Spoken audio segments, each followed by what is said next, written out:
안녕하세요, 여러분. 저는 40대 후반이 된 여자입니다. 사실 저는 아주 어린 시절이 기억이 나지 않아요. 그러니까 제가 어느 부모의 뱃속에서 태어났는지, 어떻게 시설로 들어가게 된 건지 하는 기억 말입니다. 지금은 40대 후반에 접어들어 기억력이 많이 퇴화되어 기억이 더욱 안 날 수도 있지만, 어린 시절에도 저의 친부모에 대한 기억은 전혀 없었던 것 같습니다. 저는 고아원에서 자랐고 사람이 무섭고 두려운, 또 사람에게서 벗어나고 싶은 사람입니다. 제가 왜 이렇게 사람을 혐오하게 되었는지는 제 이야기가 끝이 나면 모두들 아시게 될 것이라 생각합니다. 저는 어릴 때 포대기에 쌓여 고아원 문 앞에 버려졌다고 했습니다. 제 기억은 아니고 저를 키워주신 고아원 원장님의 말씀이 그러했습니다. 출생신고조차 되어 있지 않은 핏덩이였다고 하셨습니다. 이름도 없고 생년월일만 짤막하게 적힌 종이와 함께 추운 날 버려진 저는 고아원 원장님께서 직접 출생신고를 해주신 몇 안 되는 아이 중 하나였습니다. 참 매정한 부모 아닙니까?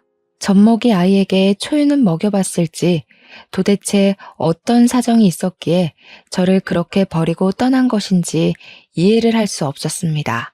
고아원에서 자라는 동안 저는 사랑을 듬뿍 차지하는 아이도 아니었습니다. 항상 눈치를 보기 바빴고 주눅 들어 있었습니다. 우는 것밖에 할 수 없는 그 어린 아기 때도 이상하게 잘 울지 않았다고 고아원 원장님께서 말씀해 주셨습니다. 제가 성인이 된 이후에 부모의 흔적을 찾아보고 싶어서 고아원을 다시 방문했을 때에 해주신 이야기였습니다. 저는 부모의 흔적을 전혀 찾을 수 없었고 지금까지도 제 친부모가 누구인지, 어디서 뭘 하며 살고 있는지도 알 수가 없었습니다. 평생을 고아원에서 살 줄 알았던 저에게 기회가 찾아오게 된 것은 제가 4살 생일을 치르고 며칠 뒤였습니다. 그날따라 유난히 제가 원하는 비싼 케이크에 꽃가루까지 선물을 받았던 터라 매일이 오늘만 같았으면 좋겠다 하는 생각을 한 날이었습니다. 원장 선생님께서는 돌봐야 하는 아이들이 많았기에 비싸고 맛있는 케이크보다는 늘 싸고 큰 케이크를 사주셨거든요. 그날은 이상하게 제가 늘 먹고 싶어 했던 초콜릿이 가득 올라간 케이크를 사주셨고, 다른 애들에 비해 가장 큰 조각을 저에게 주셨던 날이었습니다. 생일이었으니까 이제 잘 해주시려나 보다 하고 생각했던 것도 잠시, 저는 며칠 뒤 미국으로 입양을 가게 되었습니다. 먼 나라로 떠나야 하는 4살배기 아이에게는 새 가족을 만난다는 설렘보다 두려움이 훨씬 컸습니다. 저의 양부모님은 미국에서 터전을 잡고 살고 계시는 재미교포 2세였는데 아이가 생기지 않아 결국 입양을 결정하셨던 것이었습니다. 그래도 한민족 핏줄을 입양하고 싶다는 바람에 한국까지 와서 입양 절차를 밟고 저를 데려가셨던 것이었습니다. 저는 미국에서 천천히 적응을 하며 양부모님을 정말 제 부모처럼 생각하고 의지하면서 하루하루를 버텨나갔습니다. 하지만 항상 행복은 저를 비껴나가는 듯 했습니다. 양부모님이 저를 입양한 지 12년 만에 임신을 하시게 된 것이었습니다. 절대로 아이가 생길 일 없다고 장담을 했던 두 부부에게 친핏줄이 생기니 얼마나 끔찍하게 아끼셨을까요? 제 나이 16살에 생긴 동생은 너무나도 작고 예뻤고 저는 진심으로 제 친동생처럼 생각했기에 한 번이라도 더 보고 싶어 안달이 난 상태였습니다. 하지만 저희 양부모님은 저를 믿지 못하셨고 제가 아이를 해칠까봐 늘 두려워하셨습니다. 너는 내 자식이나 다름없다. 우리가 핏줄로 이어지진 않았지만 너는 평생 내 자식이다 하셨던 양부모님은 한순간에 돌변하셨습니다. 아이가 생긴 그날부터 저는 그저 검은 머리 짐승일 뿐 그 이상도 이하도 아니었죠. 저에게 그런 소리까지 하셨습니다. 우리가 널 거둔 건 우리의 장례를 치러줄 사람이 필요했던 것뿐이라고요. 어떻게 피가 섞이지 않았는데 우리가 한 가족일 수 있냐고 저를 핍박하고 내치셨습니다. 동생이 태어난 뒤 저는 양부모에게 다시 예쁨을 받았으면 좋겠다는 마음에 지극정성으로 제 동생을 돌봤습니다. 하지만 저에게 돌아온 말은 비수뿐이었습니다. 우리 애를 해치려고 다가간 건 아니냐면서 저를 밀어내셨거든요. 저는 이 모든 나날이 꿈같이 느껴졌고 한순간에 돌변해버린 부모님의 마음을 이해할 수가 없어 매일매일 너무나도 아팠습니다. 결국 제가 18살이 되던 해에 양부모는 저에게 아주 조금의 돈이 들어있는 통장을 던지면서 이야기를 하셨습니다. 도무지 불안해서 같이 살 수가 없을 것 같다면서 저에게 이제 한국으로 돌아가라고 파양을 결정하겠다는 이야기를 하셨습니다. 저는 그날 양부모의 다리에 매달려 얼마나 울었는지 모르겠습니다. 성인도 아니고 18살 된 저에게 집을 나가라고 하셨으니까요. 거기다가 같은 미국 땅덩어리에 있으면 앙심을 품을지도 모른다며 저에게 한국으로 돌아가라고 하니 제 나이에 받아들이기 힘든 일방적인 통보였습니다. 제가 한국말을 못하는 건 아니었지만 영어만큼 편하지도 않았고 14년이라는 시간 동안 한 번도 가본 적 없는 땅덩어리로 돌아가라고 하니 현실을 받아들이기 힘들었습니다. 저는 죽어도 가지 않겠다고 했지만 미성년자에게 무슨 힘이 있겠습니까? 제가 살던 동네에 이상한 헛소문이 퍼지기 시작했습니다. 제가 고작 2살 된 아기에게 해를 가하고 있다는 소문이었습니다. 그 소문은 돌고 돌아 학교에도 다 퍼지게 되었고 저는 얼굴을 들고 다닐 수가 없었습니다. 미국에서 아동에게 해를 가하는 일은 정말 큰일이었기에 저는 경찰 조사까지 받았습니다. 정말 입양한 아이가 질투가 나서 아이에게 해를 가한 줄 알고 신고를 한 이웃 덕분에 말입니다. 저는 그런 시선과 핍박, 압박을 견디지 못하는 지경까지 이르렀고 양부모의 바람대로 그 소액이 든 통장을 들고 한국이라는 땅덩어리를 밟았습니다. 미성년자의 힘으로 아무것도 할 수 없었던 저는 물어물어 고시원이라는 곳에 자리를 잡게 되었습니다. 저의 처지를 불쌍하게 여겨주신 고시원 주인 부부가 고시원 청소 일을 하면 방을 공짜로 내어주겠다고 하셔서 그 일을 하면서 더부살이를 했습니다. 고시원에서 먹을 수 있는 것은 김치와 쌀밥이 전부였지만 가릴 처지가 못 되었기에 저는 그 밥으로 연명을 했습니다. 고등학교를 가라는 고시원 주인 부부의 조언 덕에 혼자서 학교까지 찾아가 입학을 하겠다고 했고 저는 학교를 다니면서 틈틈이 아르바이트를 했습니다. 아무리 공짜 밥을 먹고 공짜로 잠을 잔다고 해도 저에게 기본적으로 들어가야 할 돈이 필요했기 때문이었습니다. 정말 안 해본 일을 꼽는 게 더 편할 정도로 모든 잡일이란 잡일은 다 해봤습니다. 악착같이 하루에 4시간을 자면서 버티고 일하고 공부하고 한 덕에 그럭저럭한 대학까지 붙긴 했는데 대학 등록금이 한 푼도 없었습니다. 내놓으라 하는 대학은 아니었지만 그래도 완전 똥통 학교는 아니었기에 대학을 다니며 공부를 하고 싶다는 열망은 있었습니다.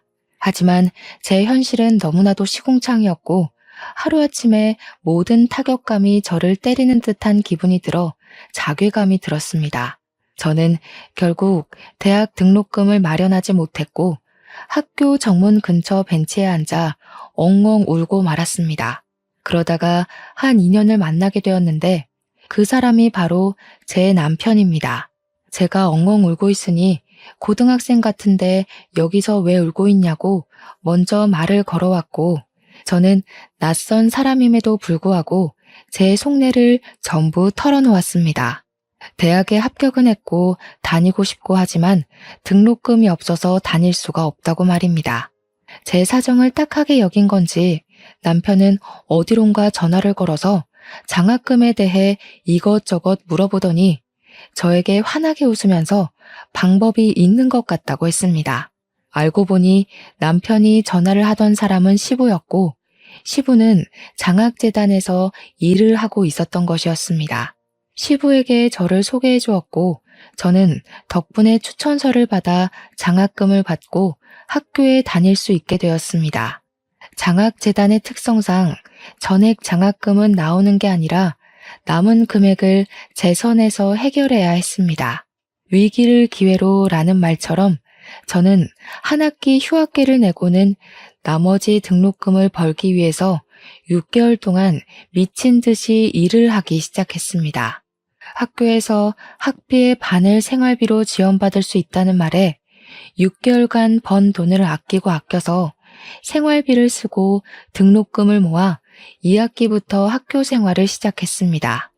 어린 나이에도 본인의 앞가림을 잘한다고 시부는 저를 참 예쁘게 봐주셨고 남들에게 자랑도 아낌없이 하셨습니다. 우리 장학재단에 새로 후원을 받게 된 여학생이 파양당한 상처를 딛고 씩씩하게 잘 살고 있다면서 좋은 자리가 있으면 아낌없이 추천을 해달라고도 하셨습니다.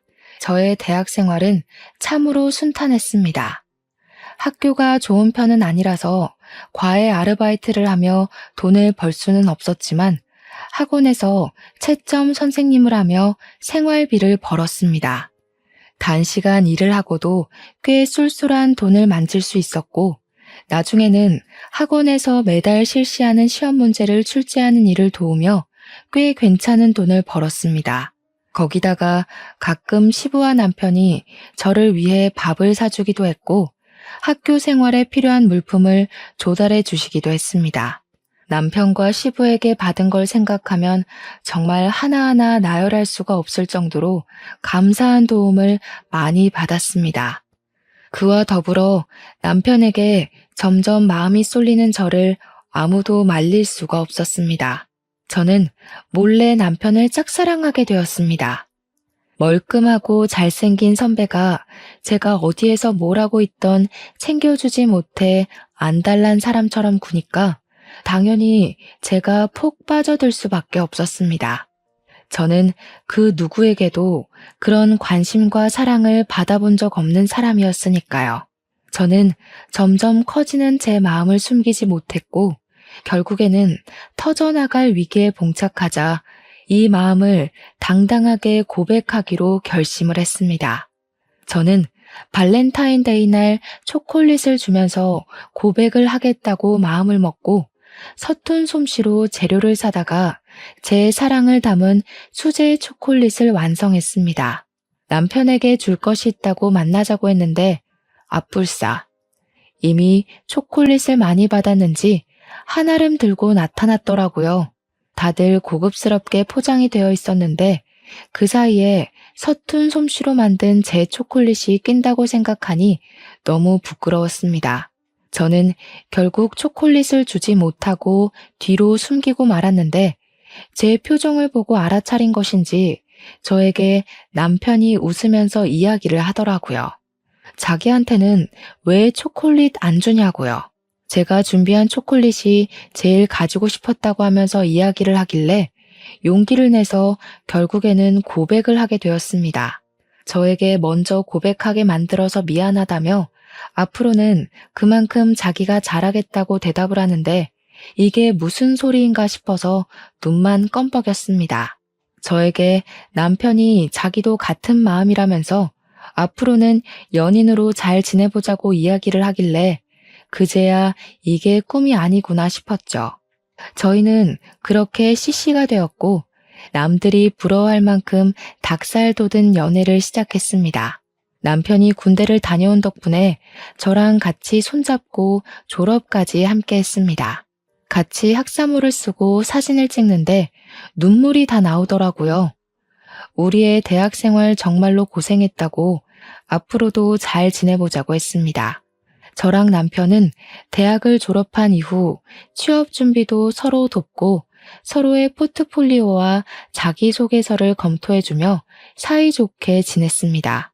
그 결과 남편은 은행에 취직을 하고 저는 중소기업에 취직을 할 수 있게 되었습니다.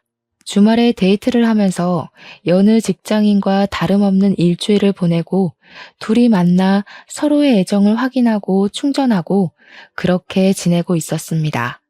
그러던 어느 날 남편과 데이트를 하고 있는데 어떤 여자가 남편의 이름을 부르는 게 아니겠습니까? 제가 놀래서 남편을 보고 누구냐고 물어보았습니다.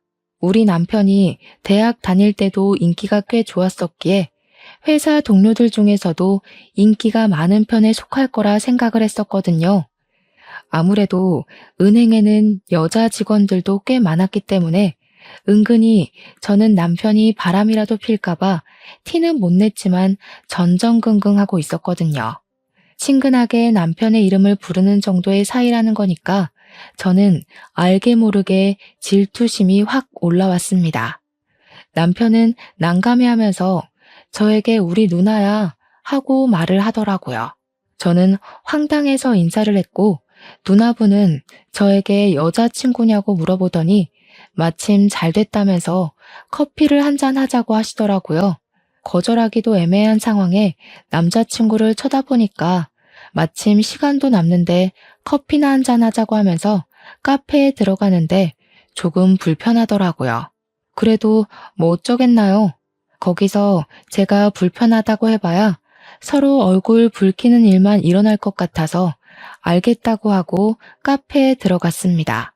커피가 나오지도 않았는데 저한테 이것저것 질문을 하는데 저도 밉보이고 싶은 마음은 없었기에 성심성의껏 대답을 해드렸습니다. 집은 어디에 있냐? 학교는 어디를 나왔냐? 회사는 어디를 다니고 있냐? 몇 살이냐? 둘이 얼마나 만났냐? 부모님은 뭐 하시냐? 진짜 저에게 물어보고 싶었던 것이 꽤 많았는지 쉴 새 없이 질문을 하시는데 저도 대답을 하다가 입이 다 마를 지경이더라고요. 하나하나 성의 있게 대답을 하다가 부모님이 안 계시다고 이야기를 하니 저를 안쓰럽게 바라보시면서 두 분 다 돌아가신 거야? 하고 물어보시더라고요. 아니에요. 저는 어릴 때 고아원에서 자랐고요. 미국으로 입양을 갔다가 피치 못할 사정으로 인해서 한국으로 돌아오게 되었어요. 그 뒤로는 지금까지 쭉 혼자 지내고 있고요. 피치 못할 사정이면 뭐 파양? 아니, 입양까지 잘 가놓고 파양을 당할 정도면 무슨 짓을 하고 다녔길래? 소위 말하는 일진 그런 거였나? 미국 애들은 마약도 하고 뭐 상가 같은 것도 털고 그런다던데. 그런 짓 해서 파양당한 거야 설마? 저에게는 파양이라는 단어 자체도 조금 상처인 부분이었거든요. 그런데 아무렇지 않게 들쑤시는 저런 말이 너무나도 견디기 힘들었습니다. 제가 표정이 점점 굳고 어떤 대꾸를 해야 할지 몰라서 조용히 입을 다물었더니 신우가 혀를 끌끌 차더라고요. 진짜 마약이라도 한 거 아니냐면서 팔뚝 좀 보자 하는데 기분이 너무 나쁘더라고요. 남편을 쳐다보니 남편도 이건 아니다 싶었는지 지 누나를 막 말리더라고요. 그게 무슨 소리냐고 허튼 소리 하지 말라고요. 그 자리에서 제가 무슨 말을 더 할 수 있겠습니까? 조용히 커피만 마셨죠. 그러니 신우가 저에게 기분 나빴냐고 물어보시면서 또 자기 할 말만 하대요. 기분 나쁘게 듣지 말고 그냥 인성에 문제 있으면 우리 동생이랑 만나는 거 내가 못 만나게 해야 될 것 같아서 물어본 것뿐이야. 누나, 그만 좀 해. 애 표정 굳은 거 안 보여? 왜 그래 진짜? 왜? 내가 못할 말한 것도 아니고 나도 사실은 입양하거든? 우리 동생이 태어나기 전에 입양을 오게 됐어. 이 집도 자기 친핏줄. 그것도 아들이 생겼는데도 나를 얼마나 예뻐했는지 몰라. 그러니 파양도 안 시키고 지금까지 같이 살고 있는 거 아니겠어? 파양이라는 게 절차도 복잡하고 쉽지 않잖아. 그러니까 당연히 내가 오해하고 문제가 있었을 거라 생각할 수밖에 없지 않겠어? 그것도 같은 대한민국 땅덩어리도 아니고 미국에서 파양을 당했다는데 궁금할 수도 있지. 되게 예민하게 구네. 저는 기분이 너무 나빠서 꼭 울음이 터질 것만 같았고 그 자리에서 아무렇지 않은 척하는 게 버거웠습니다. 결국 고개를 푹 숙이고 최대한 흘려드리려고 하고 있으니 남편이 벌떡 일어나서 제 손을 잡더라고요. 영화 볼 시간이 다 됐다면서 예매하지도 않은 영화를 보러 가자고 저를 끌고 나오는데 신우가 입을 삐죽 내밀더라고요. 이렇게 우연하게 만난 것도 인연인데 같이 밥이라도 먹어야 하는 거 아니냐면서 영화 예매를 취소하라고요. 남편이 뭘 그렇게 누나 마음대로 하려고 하냐고 우리도 일정이 있으니까 오늘은 이만 헤어지자고 하는데 기분이 참 그랬습니다. 남편이 오늘은 이라고 말한 게 꼭 다음에 다시 만나자고 약속을 잡는 것 같아서 말입니다. 남편은 저에게 헌신적인 사람이고 다정한 사람이지만 남편의 가족들은 저를 밀어내려고 할 것 같아서 환영하지 못한 마음에 기분이 우울해졌습니다. 하지만 그것은 아주 빙산의 일각이었습니다. 그 뒤로 남편이 주말에 저를 만나면 고민이 가득한 얼굴로 앉아있기도 했고 가끔은 휴대폰을 보면서 작게 욕도 하고 짜증도 내고 하는 겁니다. 한 번은 데이트 중간에 신우에게서 전화가 걸려왔고 남편이 처음에 짜증을 막 내더니 나중에는 화를 내면서 누나 그만 좀 하라고 하고 전화를 끊더라고요. 저는 직감적으로 나랑 헤어지라고 한 게 틀림없구나 하는 생각을 하게 되었고 너무나도 사랑하는 남편을 보내주어야 하는 건가 싶어서 마음을 졸였습니다. 그때는 결혼의 결자도 이야기가 나오지 않았을 때라 저는 더욱더 불안한 마음을 가지게 되었습니다. 남편이 계속 휴대폰만 보면 성질을 내길래 한 번은 몰래 훔쳐보았는데 글쎄 신우가 남편에게 제가 너무나도 마음에 안 든다고 수시로 연락을 해왔더라고요. 가난한 것도 그렇고 내세울 것 없는 것도 그렇고 중소기업에 다니고 있다는 것도 너무나도 흠이라고 했습니다. 물론 대부분의 내용은 파양당한 이유를 알아봐라. 분명 숨기는 게 있을 거다 하면서 남편에게 의심을 키우게 하는 문자로 이루어져 있었습니다. 저는 인간으로서의 마지막 자존심을 박탈당하는 기분을 느꼈습니다. 그러다가 그런 문자들 사이에서 신우가 남편에게 다른 여자를 소개받으라고 소개팅을 주선한 문자를 발견하게 되었습니다. 남편에게 깊은 배신감이 들고 그러더라고요. 물론 남편이 그 자리에 나갔는지 나가지 않았는지 저는 모르고 있었고요. 서운한 마음이 켜켜이 쌓이면서 저는 남편에게 점점 거리를 두기 시작했고 남편도 그걸 눈치챈 것 같았습니다. 하루는 시부가 저에게 밥을 사주겠다고 하셔서 자리에 나갔는데 제 표정이 영 좋지 않으니 무슨 일이 있냐고 물어보시더라고요. 말을 할까 말까 고민을 하다가 이대로 당하고 있을 수는 없겠다는 생각에 시부에게 모든 걸 털어놓았습니다. 사실은 신우를 우연치 않게 만났는데 로 시작된 이야기는 제 파양을 들쑤신 것부터 소개팅을 주선한 이야기까지 빠짐없이 전달되었습니다. 시부는 얼굴이 창백해졌다가 새빨개졌다가 반복하면서 화가 엄청나게 났는지 결국 신우에게 전화를 걸어서 한바탕 잔소리를 퍼부었습니다. 애한테 어떻게 그런 상처를 줄 수가 있냐면서 그러고도 네가 사람이냐고 왜 사람 속을 자꾸 뒤집어 놓는 거냐고 소리를 막 지르셨습니다. 그렇게 사그라들 줄 알았던 신우의 모멸은 그날 밤 저에게 고스란히 배가 되어 돌아왔습니다. 어떻게 우리 아빠한테 그런 걸 이럴 수가 있어? 너 우리 아빠랑은 어떻게 아는 사이인데? 아버님이랑은 장학재단에서 알게 되었습니다. 아버님께서 추천서를 써주신 덕분에 제가 장학금을 받을 수 있었거든요. 참나, 결국은 우리 아빠 덕분에 학교 다녔다는 거 아니야. 이 비렁뱅이야. 내가 내 동생 짝지 않아 못 골라주니? 너처럼 불우한 인생을 살고 돈도 없는 애보다는 구김살 없는 애가 집안에 들어오면 좋겠어서 자리 마련한 건데 그걸 일러? 어이없어 정말. 시부가 그 이후에도 신우가 저에게 난리를 치면 언제든지 일러 바치라고 했었기에 저는 참지 않고 시부에게 일렀습니다. 어차피 아직 결혼 이야기가 나오지 않았고 제가 이 집안의 구성원이 될지 안 될지 모르니까 참아봐야 제 마음에 병이 나는 일이라고 생각이 들었기 때문입니다. 한 번, 두 번 저에게 난리를 치던 신우는 시부의 계속된 압박과 잔소리에 결국 저에게 연락을 하지 않게 되었습니다. 남편도 모른 척했던 신우의 만행을 시부가 드디어 멈출 수 있게 도와주신 것이었죠. 시부는 신우의 휴대폰에서 제 번호도 지워버렸고 남편에게도 똑바로 하라고 저한테 상처 주면서 만나지 말라고 혼을 냈다고 하시더라고요.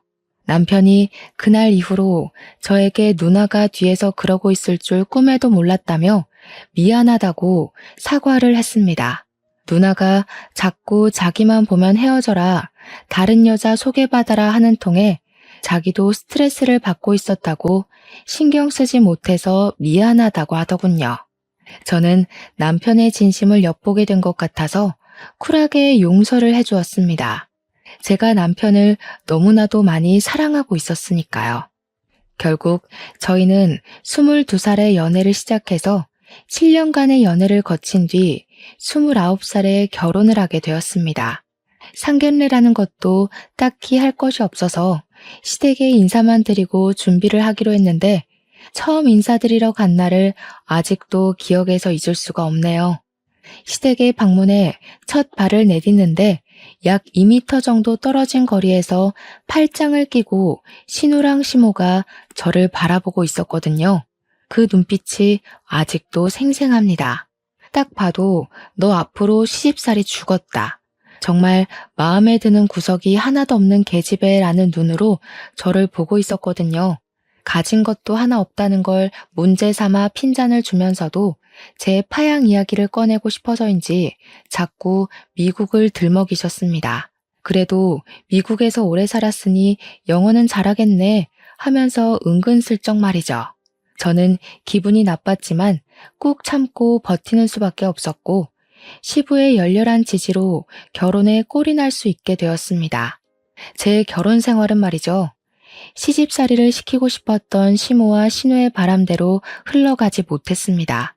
시부가 하나하나 저를 끌고 다니면서 챙겨주셨고 제가 부당한 대우를 받지 않도록 지켜주셨기에 시모와 신우의 질투가 어마어마했습니다. 신우에게는 아이가 둘이 있었는데 신우가 꽤 어린 나이에 사고를 쳐서 결혼을 한 덕에 애들 나이가 조금 있었습니다. 시조카가 초등학생이었는데 항상 신우 혼자서 애를 데리고 다니는 것이 궁금해서 심해부는 뭘 하냐고 물어보니 이혼했다고 하더라고요. 이혼해서 애를 둘 키우는구나. 나름 존경스럽긴 하네. 한 것도 잠시 틈만 나면 저에게 애를 맡기고 주말에 놀러 가는 게 아니겠습니까? 영어를 가르치라면서 주말이면 우리 집에 애를 두고 나가고 지는 술을 처먹으러 가고 여행을 가고 하는 겁니다. 남편도 처음에는 신우한테 너무한 거 아니냐고 우리 집이 무슨 보육원인 줄 아냐고 당장 애 데려가라고 난리를 쳤습니다. 하지만 이게 계속 반복이 되고 신우는 뻔뻔하게 나오고 나중에는 싸우기도 지친 건지 저한테 그냥 조카들 좀 보라고 하더라고요. 은행에서 승진 문제를 두고 골치가 아픈데 집에서까지 스트레스 받고 싶지 않다고 저한테 제가 굽히면 편할 일이라고 하더라고요. 연애 때랑은 너무나도 달라진 모습에 저는 숨이 턱턱 막히는 것 같은 기분이 들었습니다. 제가 신우에게 애를 더 이상 봐주지 못하겠다고 하니 신우가 오히려 저를 타박하면서 조카들의 영어 실력이 하나도 늘지 않았다고 미국에 살았다는 거 다 거짓말 아니냐고 하더라고요. 제가 얼마나 열이 받았는지 신우에게 미국 시민권증을 보여주면서 저 이중국적이고 미국 사람이라고 화도냈습니다. 그러자 시모가 옆에서 얄밉게 우리 딸 힘드니까 애도 좀 봐주고 미리미리 육아하는 거 연습하는 셈 치면 좋지 않냐고 하더라고요. 애들이 이미 초등학생인데 이게 어떻게 육아 연습이 되겠습니까? 제가 애가 있는 것도 아니고 임신을 한 것도 아닌데 말이죠. 애들은 주말마다 찾아와서 날뛰고 다니지 남편은 집에 있으면 머리 아프다고 자꾸 밖으로 나돌지. 신우와 시모는 뻔뻔하지. 하루하루가 어떻게 흘러가는 건지 모를 정도로 제 시간은 하나도 가지지 못하고 허송세월을 보냈습니다. 그렇게 2년이 지난 어느 날, 저희가 이사를 가야 하는데 전세금이 살짝 모자라더라고요. 집 크기를 줄여야지만 전세금을 맞춰서 집을 구할 수 있었고, 아이 계획을 미루자고 하니 남편은 그게 무슨 소리냐며 저에게 화를 냈습니다. 나이가 더 들기 전에 빨리 아이를 낳아야 서로에게 더 건강한 육아가 되지 않겠냐고 당장 애를 낳자고 하는 거죠. 집을 줄이는 게 뭐가 문제라고 아이를 미루자고 하는 거냐고, 좁은 집이어도 육아는 충분히 가능하다고 우기는 남편. 작은 집에서 애를 어떻게 키울 것이냐, 우리도 기반을 잡고 계획적으로 육아를 하자는 소리하고 우기는 저. 남편과 저의 사이는 점점 더 나빠지기만 했습니다. 이 이야기를 전해들은 시모는 저에게 대를 끊으려고 하는 거냐고 당장 애부터 가지고 요즘은 원룸에서도 애를 다 키우고도 남는다고 하는 겁니다. 상식적으로 원룸에서 어떻게 애를 키웁니까? 제가 기가 막혀서 아무것도 못하고 있는데 시부가 저에게 연락을 하셨더라고요. 제가 집 때문에 고민을 한다는 걸 전해 들으셨는지 한참을 이것저것 물어보시다가 저에게 집을 짓자고 하시는 게 아니겠습니까? 갑자기 집을 짓자고 하셔서 이게 무슨 소리인가 하니 시부가 예전에 사둔 변두리 땅이 있는데 요즘 거기가 개발되어서 학교도 들어오고 편의시설도 다 생겼다고 하더라고요. 서울이랑 멀지 않은 경기권이고 버스랑 지하철도 다 있으니까 출퇴근하는 데에도 아무 문제가 없을 거라며 이야기를 하셨습니다. 그 터가 주택 부지로도 충분히 쓸 수 있는 공간이니까 한 3층짜리 집을 지어서 저희 가족과 시부모님이 분리형으로 세대를 꾸려서 지내는 게 어떠냐고 하시더라고요. 예를 들면 1층은 아이가 생길 저희가 쓰고 2층은 시부모님이 쓰고 그런 식으로 나누자고 하시더라고요. 아이가 생기면 본인들이 아이를 봐주기도 쉽고 이제 시부도 은퇴를 하실 거라면서 시간이 많이 생기니 좋을 것 같다고 하시는 겁니다. 같이 집 지어 살면 단점도 있겠지만 장점도 충분히 있을 거라며 저에게 차근차근 해주시는데 남편은 냅다 좋다고 하더라고요. 하지만 저는 시부의 말이 달콤하기도 전에 독 같기도 했습니다. 시모의 시집살이가 걱정이 되었기 때문이었습니다. 제 고민을 눈치채신 시부가 걱정하지 말라고 시모의 시집살이는 든든하게 자기가 막아주겠다고 호언장담을 하셨습니다. 제가 지금 당장 가릴 처지가 아니었기 때문에 저는 결국 고개를 끄덕였고 그렇게 집을 짓기 시작했습니다. 일단 시부모님의 노후자금으로 쓸 돈을 전부 쏟아부어 건물을 올리고 저희 전세금을 나중에 드리기로 결정했습니다. 집은 8개월 만에 지어졌고 저와 남편은 그동안 단기 전세를 살다가 이사를 했는데 상상도 못할 일이 벌어졌습니다. 바로 3층짜리 집 중 2층은 전세를 주기로 했었는데 2층에 신우가 쏙 하니 이사를 들어와 알박기를 시전한 것이었습니다. 시모는 미리 알고 있었던 건지 별말을 하지 않았지만 저와 시부는 너무나도 어이가 없어서 신우를 멍하니 바라만 보았습니다. 당당하게 신우는 어차피 너네도 애 낳으면 뛰어다닐 게 뻔하니까 1층에 살아야 하지 않겠냐고 배려를 한 거라며 발망치를 든 신우는 2층에 자리를 잡았습니다. 층간소음이 어찌나 심한지 집을 꼼꼼하게 지었지만 뛰어다니는 초등학생 조카들의 소음은 그 벽을 뚫고 전해지더라고요. 시부모는 3층, 신우네는 2층, 저희는 1층에 자리를 잡고 어영부영 한가족 살림을 하기 시작했습니다. 저는 집을 이사하고 나서 계획했던 대로 임신을 하게 되었고 특히나 시부가 좋아하셔서 무척이나 마음이 좋았습니다. 같이 살다 보니 저희는 전세금 모았던 걸 전부 시부모님한테 드렸으니까 신우는 얼마를 내고 들어온 건지 궁금해지더라고요. 은근슬쩍 신우한테 얼마 내고 들어왔냐고 물어봤더니 자기는 집 짓는데 한 푼도 내지 않았다고 당당하게 이야기를 하더라고요. 저한테 우리 엄마 아빠 집인데 뭐 어떠냐고 하길래 저희는 집은 있다고 이야기를 하니 지금 돈 가지고 유세 떠냐고 어이없다고 하더라고요. 당연히 어이가 없죠. 시부모님이 나중에 돌아가시고 나면 이 집을 어떻게 처분할 건지도 생각을 해봐야 했으니까요. 가끔 시부모 집에서 밥을 먹을 때마다 그걸 가지고 신우가 꼬투리를 잡더라고요. 너네는 이 집 지을 때 돈 냈다고 지분 있다고 올케가 그러더라. 우리 엄마 아빠 죽으면 나 쫓겨나겠네. 서러워서 어쩌나? 일부러 저를 곤란하게 만들으려고 그런 소리를 하는 것이었습니다.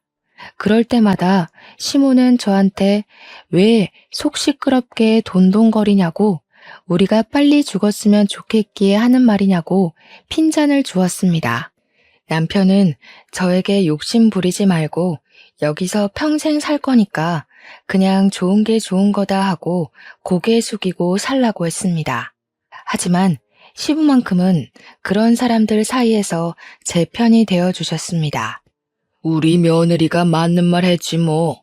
너는 나중에 우리 죽고 나면 쫓겨나도 할 말 없어. 돈 한 푼도 안 냈잖아.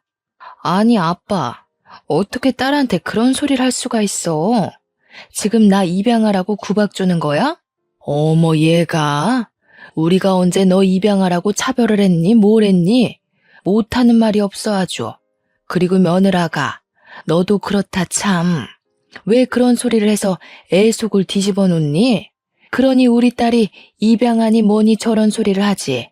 저런 생각 자체를 하지 않게 가족 간에 분란 만들지 말고 네 자리나 잘 지키렴. 저는 그 자리에서 남편이 제 편을 들어줄 거라 생각했지만 남편도 시모의 말에 동의를 하면서 가족 간의 분란을 만들지 말라고 한 소리를 하더라고요. 저는 다른 것보다 남편이 제 편을 들어주지 않는 것이 서운해서 눈물을 뚝뚝 흘리면서 집으로 내려와 버렸습니다.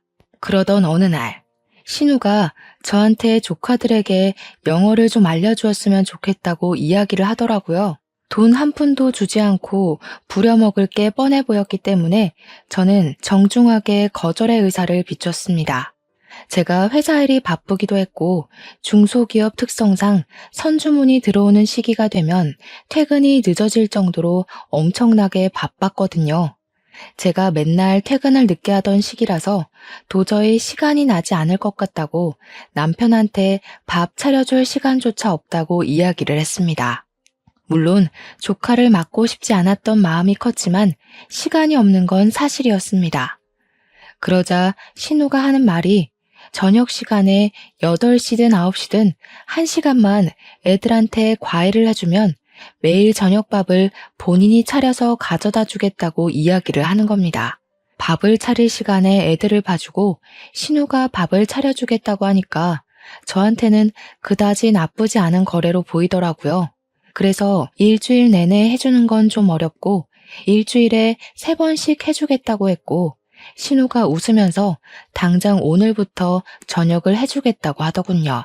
조카들 영어 과외를 1시간 정도 해주고 신우가 저희 집으로 각자 먹을 밥을 트레이에 담아서 가져다 주는 생활을 하게 되었습니다.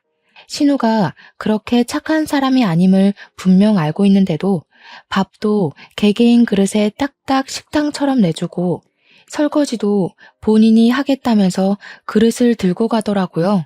솔직히 저는 너무나도 편했고 남편도 신우가 해주는 밥이라서 그런지 반찬 투정 한 번 없이 밥을 잘 먹더라고요. 그런데 그런 생활이 지속된 지 한 3주쯤 흘렀을까요? 어느 날 갑자기 밥맛이 조금 이상하게 느껴지는 게 아니겠습니까? 제가 임신 중이었기 때문에 입덧이 뒤늦게 시작이 된 건가 싶어서 몇 술깔 먹지 않고 자리를 정리하고 일어났습니다. 그러니 남편이 저한테 왜 그러냐고, 왜 이렇게 못 먹냐고 물어봐서 그냥 임신해서 그런 건지 속이 영 좋지 않고 입맛이 없어서 그런다고 이야기를 했습니다. 신우한테는 고생해서 차려준 밥이니 밥맛이 이상하다는 소리는 딱히 하지 않았습니다. 그런데 그 뒤로도 계속 밥에서 이상한 냄새가 나서 도저히 먹을 수가 없는 게 아니겠습니까? 제가 계속해서 밥을 먹지 않고 버리니 남편이 왜 그러냐고 하더라고요. 지금 우리 누나가 정성스럽게 차려준 밥인데 안 먹고 버리는 거야? 아니, 당신 밥은 괜찮아? 이상하게 밥에서 냄새가 나고 역해서 먹질 못하겠어. 그러니 남편이 저에게 그래? 하면서 자기 밥이랑 바꿔 먹자고 하더라고요. 그래서 남편 밥을 먹어보니까 이상한 냄새도 안 나고 맛도 멀쩡한 게 아니겠습니까? 남편한테 내 밥에서 냄새 나고 맛도 이상하지 않냐고 물어보니까 남편이 전혀 모르겠다면서 괜히 유난 떠는 거 아니냐고 우리 누나가 그렇게 싫으냐고 하더라고요. 저한테 너 그거 병이야. 시자 들어가면 다 싫어하는 이상한 병. 이러면서 호통을 치는데 임산부한테 그게 할 말인지 서럽더군요. 제가 진짜 이상한 맛이 나서 그런다고 제 말 좀 믿어달라고 했더니 앞으로는 밥을 바꿔 먹자고 그러더라고요. 자기는 맛만 좋고 똑같다면서요. 그런데 문제는 여기서부터 시작이 되었습니다. 남편이 출근을 하는데 자꾸 눈이 침침하다고 하는 겁니다. 안과를 가보라고 하니까 노안인가? 하면서 대수롭지 않게 생각을 하더라고요. 아직 30대 중반인데 벌써 노안이 오겠냐고 대충 넘겼는데 그날 오후에 시부가 친구를 만나러 밖에 나갔다가 사고를 당했다는 연락을 받게 되었습니다.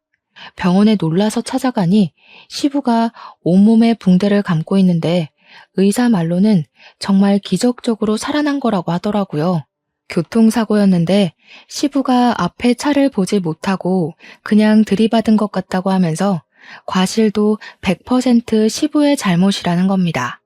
무려 중앙선을 넘어서 마주오던 차량과 정면으로 부딪힌 것이었습니다. 시모는 엉엉 울고 있고 시부는 의식이 돌아와서 드문드문 말을 하셨는데 자꾸 눈이 잘 안 보인다고 침침하다고 하시더라고요. 남편도 눈이 침침하다고 했었다는 게 떠오르면서 괜히 이상한 기분이 들었습니다. 뭔가 놓치고 있는 기분이 들었거든요. 시무랑 신우가 저에게 잠시 병실을 좀 지키고 있으라고 하길래 제가 오늘 돌볼 테니 집에 가서 쉬시라고 말을 전했습니다. 제가 병실을 지키고 있는 사이 남편이 퇴근해서 오더니 본인도 진료 예약을 좀 잡는 게 좋겠다고 하면서 저에게 그냥 집으로 가라고 하더라고요. 임산부가 병실을 지켜봐야 뭘 하겠냐고. 다음 날이 때마침 주말이니 본인이 지키고 있겠다고 하더라고요. 그래서 고맙다고 이야기를 하고 저는 집으로 돌아왔는데 아무래도 시모한테 이야기를 해두는 게 좋겠다 싶어서 3층으로 올라갔습니다. 그런데 신우랑 시모가 이야기를 나누고 있는 소리가 들리더라고요. 아니, 왜 며느리 눈은 괜찮고 우리 아들 눈이 침침하다 그러냐? 둘 밥이 바뀐 거 아니야? 아니, 그럴 리가 없는데. 내가 옳게 거라고 콕 집어서 알려준단 말이야. 우리 아들이 대신 먹고 있는 거 아니겠지? 아이고, 메탄올인가 뭔가 하는 거 그거 이제 그만 넣어라. 불안하다. 아니, 언제는 엄마도 좋은 생각인 것 같다고 했잖아. 아빠처럼 옳게도 사고 나면 딱인데. 임신까지 했으니 보험금도 2배 아니야. 너희 아버지도 한 방에 갔어야 했는데 저렇게 살아서 어쩌냐. 치료비는 어쩌고. 거기다가 중앙선을 넘어가지고 보험금도 사망보험금만 나올 것 같은데 죽어주지 좀. 그래서 엄마 돈 한 푼도 없다고? 아씨, 진짜 우리 어떡해.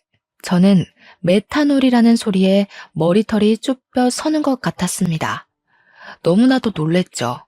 사건의 전말을 전부 들었지만 증거가 전혀 없는 상황이었고 그 둘을 제대로 잡아 쳐넣으려면 증거가 필요했습니다. 저는 시조카들이 평소에 강아지를 키우고 싶다고 했던 게 생각이 나서 바로 강아지 한 마리를 분양받았습니다.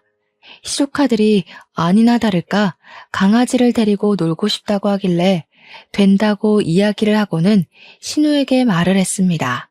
신우, 우리 강아지가 어려서 그런데 집에 펫 카메라 좀 두고 가도 될까요? 혹시 뭐 잘못 먹거나 하면 큰일이라서요. 신우가 별 생각이 없었는지 그렇게 하라고 이야기를 하더라고요. 요즘 펫 카메라는 녹화도 되고 소리도 녹음되며 각도 조절이나 줌 같은 기능도 다 있거든요. 밥을 차리는 동안 저는 조카들 과외를 하면서 몰래 휴대폰으로 펫 카메라를 보고 있었는데 아니나 다를까 신우가 제 밥에다 뭔가를 타더라고요. 확대해서 살펴보니 공업용 메탄올이었습니다. 저는 그 길로 신우가 밥 차려준 걸 잘 먹겠다고 받아든 뒤 바로 그 밥그릇 채로 경찰서에 들고 갔습니다. 우리 신우가 절 죽이려고 했다고 검사를 좀 해달라고 하니 경찰이 처음에는 웬 정신 나간 여자인가 하고 저를 보더라고요. 제가 이게 증거라며 녹화된 팩카메라 영상을 보여주니 그제야 놀라면서 수사를 시작했습니다. 우리 시부도 남편도 이 밥을 먹은 뒤 눈이 침침하다고 했다고 시부는 사고까지 당했다고 전했습니다. 우리 남편이랑 시부가 선천적으로 비염이 심한 타입이라 코가 막혀서 냄새를 느끼지 못해서 그래서 이상한 걸 모르고 밥을 그동안 꾸준히 먹고 있었던 겁니다. 경찰은 그릇째로 들고 온 밥을 국과수에 넘겼고 성분 검사에서 메탄올이 검출되었습니다.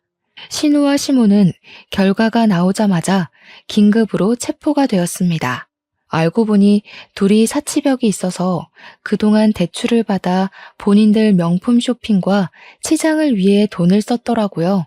대출 빚은 눈덩이처럼 불어나고 갚아야 하는데 돈이 없자 저를 죽여서 사망보험금을 받으려고 했던 겁니다.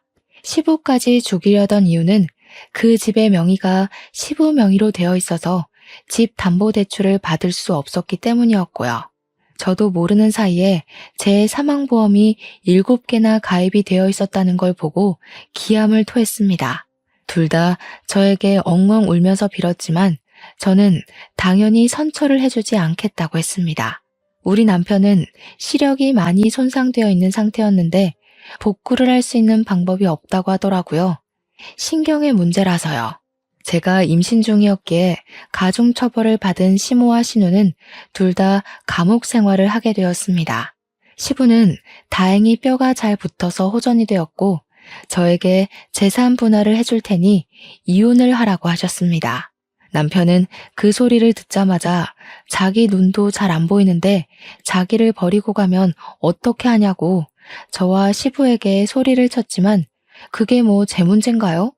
소송으로 이혼을 마치고 나니 시부가 저에게 그 집을 팔아서 나온 돈 반을 뚝 떼주시더라고요. 그런 인간들이랑 같이 살고 싶은 마음이 없다면서 시부는 감옥에 있는 시모와 이혼 소송을 통해 이혼을 하셨고요. 남은 돈으로 실버타운에 입소를 하셨다고 하셨습니다. 남편에게도 조금은 떼어주신 것 같은데 그 이후로 어디서 뭐라고 사는지 소식은 전혀 못 듣고 있고요. 저는 시부랑은 가끔 연락을 하고 지내고 있습니다. 벌써 이혼을 한 지도 5년이라는 시간이 흘렀습니다. 그 이후에 저는 무사히 출산도 했고 건강한 아이를 낳아서 오순도순 시부가 주신 재산으로 잘 살고 있습니다. 입양과 파양, 결혼과 이혼. 제게 남은 가족은 제 울타리 안에서 항상 웃음이 가득한 우리 딸밖에 없다고 생각하며 앞으로의 인생을 살아보려고 합니다. 세상의 시궁창을 모두 맛본 뒤 얻은 한떨기 꽃 같은 우리 딸과 저의 남은 인생을 모두 응원해 주시기 바랍니다. 긴 이야기 들어주신 여러분, 정말로 감사합니다.